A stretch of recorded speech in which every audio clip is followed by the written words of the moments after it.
هاي يا جماعة، دلوقتي يا جماعة احنا دلوقتي في اللحظة الحاسمة. كنزي بقالها ساعتين بتظبط في لبس العيد، وماما بتجهز في البيت عشان العيد. اسيد بليز، مش وقت تصوير دلوقتي. انا عايزه كل حاجه تطلع بيرفكت، والعيد ده مش مجرد يوم، ده فيب كامل. ماما، هي القطي لسه سخنه؟ يلا يا كنزي يا حبيبتي، عايزاكي تخلصي كده علشان ما تعمليليش دراما يوم العيد.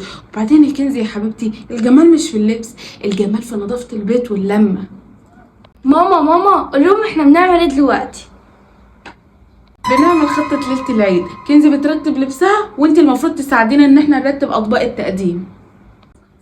طيب يا ماما، لما نبقى نخلص الفلوج الاول. خلاص كده، الطرحه والشوز والشنطه كلهم جاهزين. يبقى الخطوه الاخيره النوم بدري. ودي بقى تبقى ليلة العيد. كنزي في عالم الفاشونيستا، وماما منظمة كل حاجة، وانا المصورة الرسمية.